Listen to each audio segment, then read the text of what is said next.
Hi everyone, welcome back to Her Vision by Design, a podcast where women get to develop their vision and design a life they absolutely love. I am your host, Cindy Garcia.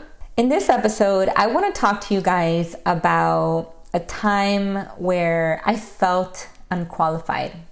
I don't know if that has ever happened to you before. Feeling unqualified can be very discouraging. In fact, it makes you really think about what you really are good at. This is something that happened to me 10 years ago. I had just received an opportunity to do a phone interview with a pretty large bank, and I was expecting a call from a recruiter. In fact, I remember sitting in my mom's dining room table with the phone in front of me. My heart was pounding, and I was just so excited for the opportunity. Well, the phone did ring, and 25 minutes into the conversation, there was a silent pause. Not sure if that's ever happened to you before, but it's like dead air. You don't really know what to do next. And the recruiter says to me, Cindy, you seem to have a great resume and some good work experience here. However, I just can't move you forward. And the reason why I can't move you forward is because you lack communication skills. Well, after I ended that call with that recruiter, I cried for about an hour. I remember that day feeling so unqualified. Typically, when you do an interview, you are interviewed and you answer questions, and then you have the opportunity to ask questions, and then in the end, they tell you they will get back to you. In this case, I was just told flat out. And for all the recruiters out there, you can really do a great job of interviewing a person and giving them feedback on the spot, because I know that for me personally, it had a huge impact in my life. That day, I had a really important decision to make.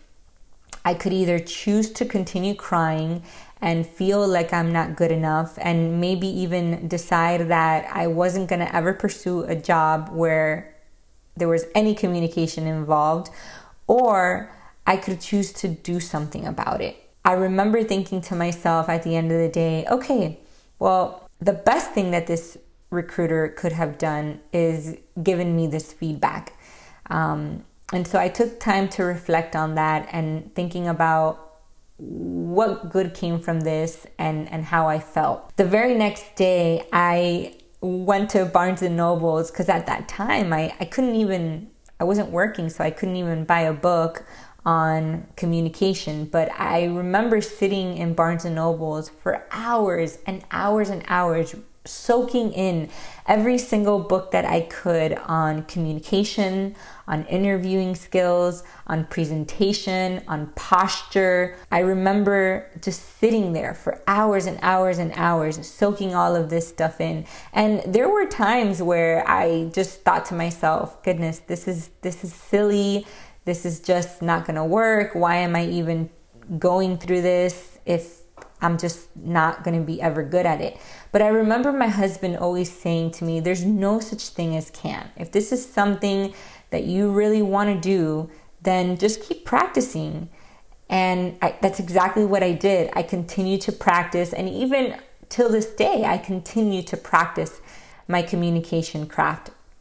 Well, practicing did pay off during that time, because 3 months later, I ended up landing a job with a university communicating and speaking to thousands of students over the course of 7 years on pursuing a creative career.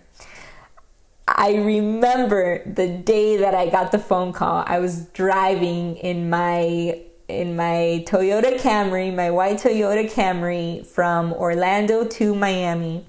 I was so excited because I got the phone call from the senior director from the university, and she said, the job is yours. I literally could have stopped the car in the middle of the highway, gotten out of my car, and screamed to the top of my lungs. That's how excited I was. Looking back, I wasn't as excited about the job offer more than I was about proving to myself that anything is possible. Anything that you set your mind to is absolutely possible. All of those thoughts of being unqualified completely disappeared because there was someone else that bet on me. They bet on my communication skills. And I remember telling myself throughout those 3 months that people are going to notice how effective my communication skills are.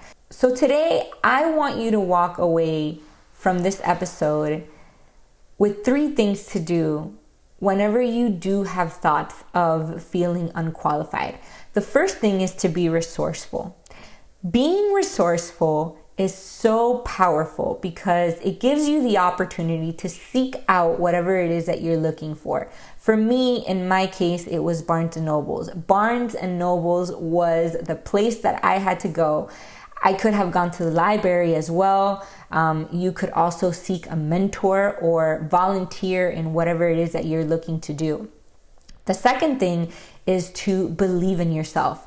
Believe in yourself. Even when there's thoughts where you think this isn't going to work, or you had this experience happen to you, so you're stamped for life on that story. I really wanted to share this story with you because I feel like that's my story. My story is someone who was very shy and who had issues just communicating and sharing her thoughts, to something that I have been able to become really good at.